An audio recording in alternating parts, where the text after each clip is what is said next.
You got guys that punch hard and hit hard, and you got guys that come out and win a few rounds. But nothing really was tough.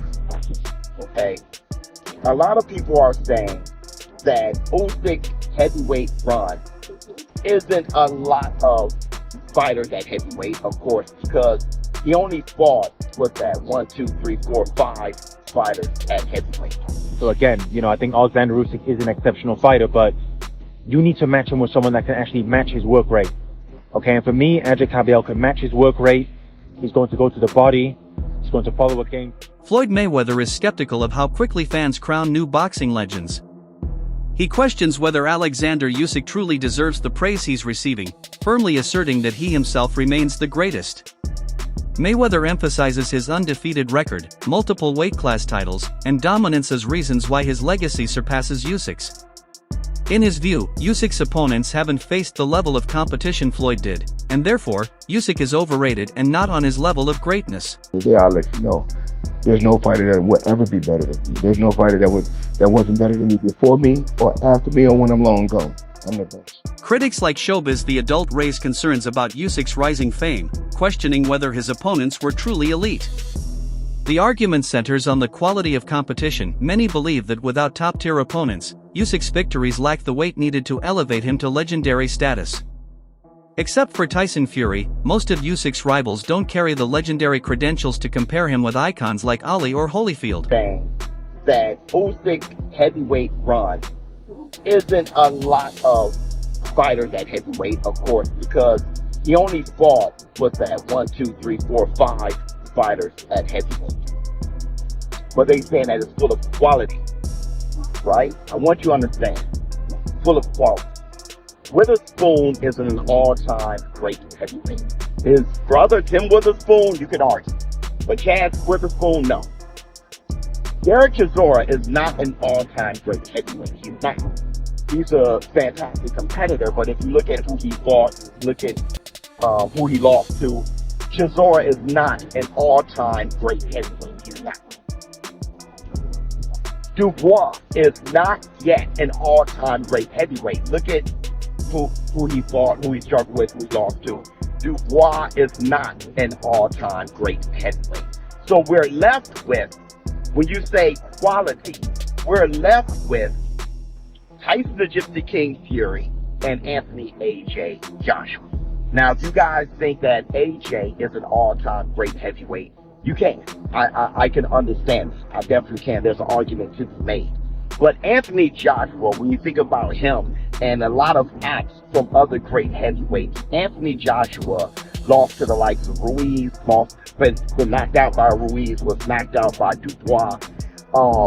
Anthony Joshua, I'm not sure if you would consider him an all-time great heavyweight, but you can make an argument. Tyson Fury definitely. So beating Tyson Fury twice is really Usyk's claim to fame. Some analysts suggest that Usyk's strength lies more in his pound-for-pound skills than in his heavyweight legacy. Recognized as a master technician with excellent footwork, defense, and ring IQ, Usyk is seen as a modern boxing great.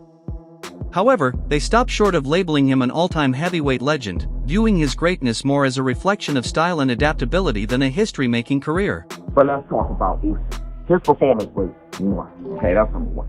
And many of you say, well, Usyk is a top 10 all-time great heavyweight. I don't agree.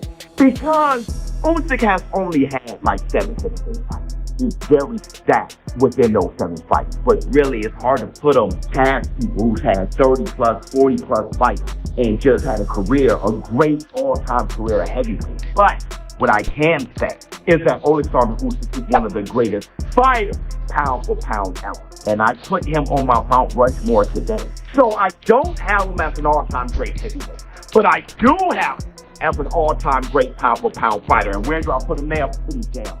Critics point out that many of Usyk's opponents struggled not because of his invincibility, but due to their own shortcomings.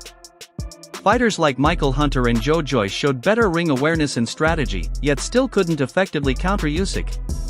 Experts believe that fighters who can match Usyk's movement and timing, skills few heavyweights train for, would pose a greater challenge, but many entered the ring ill-prepared. Harsh on Daniel Dubois after the fight. And I actually think I'm, being fair in being a bit harsh on him.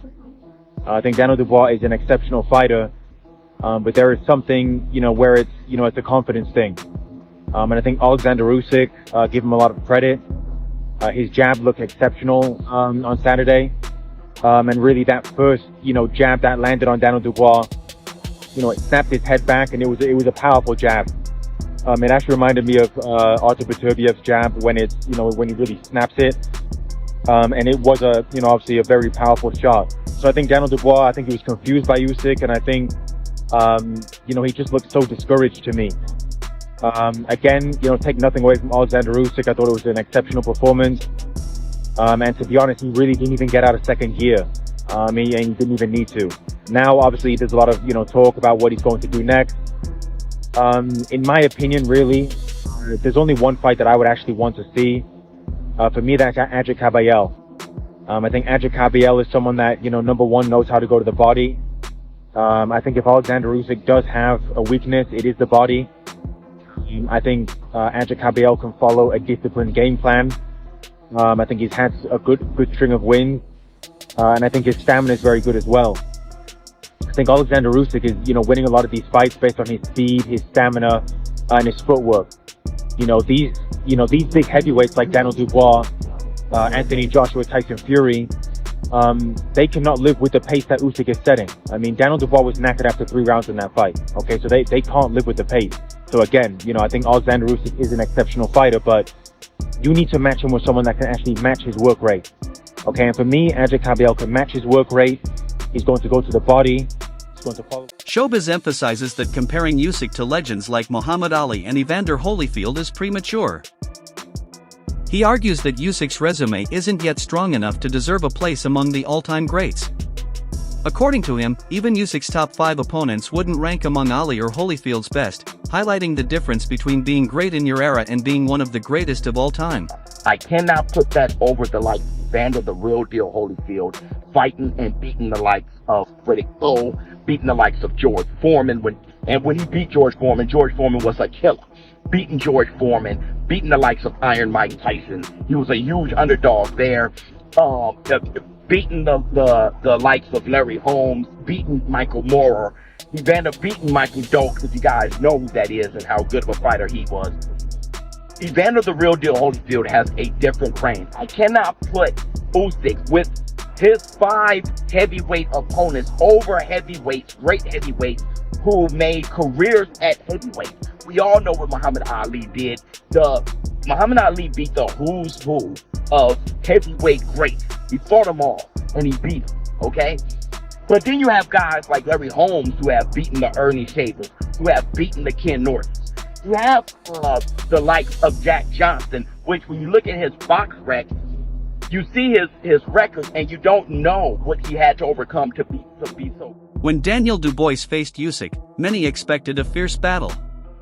Instead, the fight exposed flaws in Dubois's preparation, poor footwork, lack of head movement, and inability to sustain pressure. While Usyk won clearly, some believe the fight didn't showcase his peak ability but rather highlighted Dubois's underperformance. This has reignited debates about the level of competition Usyk faces.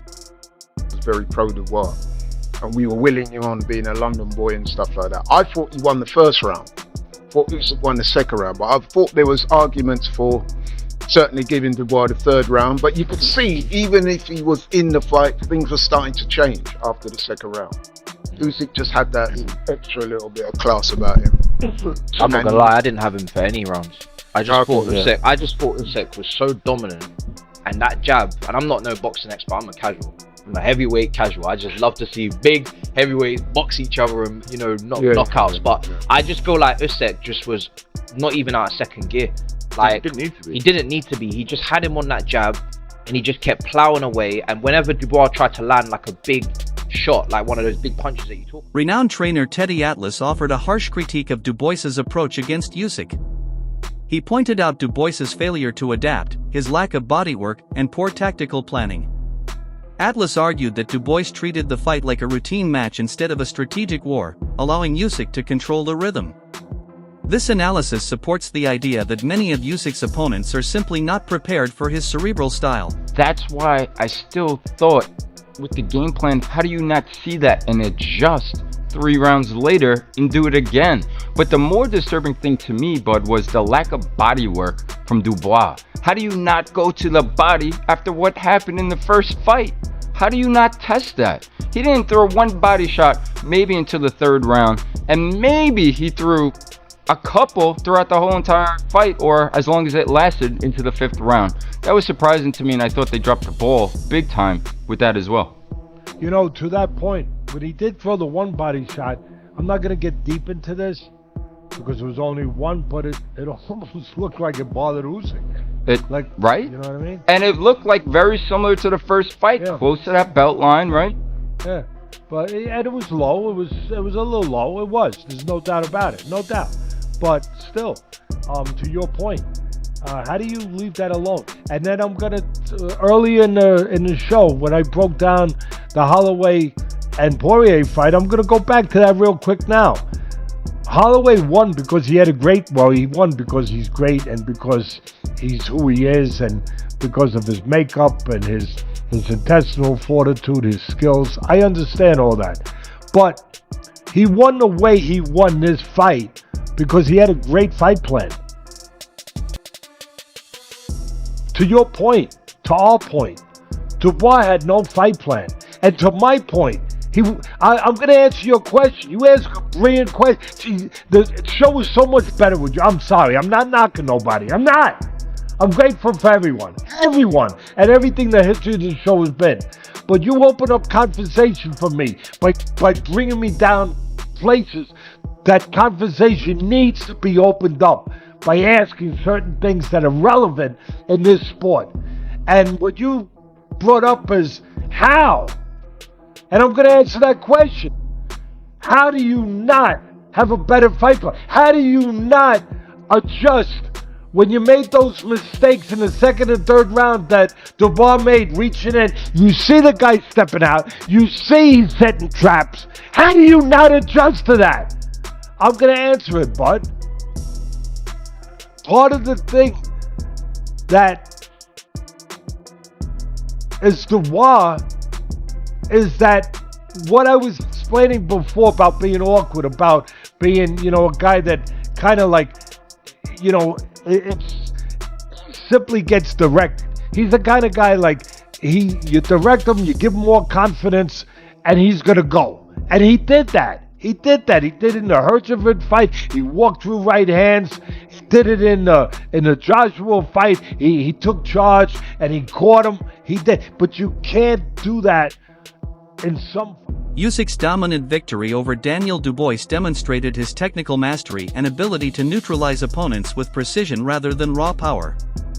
Achieving a 3-time undisputed championship is a significant feat, reinforcing his skills. However, despite his accolades, comparisons with Muhammad Ali fall short. Ali's cultural impact, legendary fights, and historical significance elevate him beyond just accomplishments, making him a once-in-a-century figure.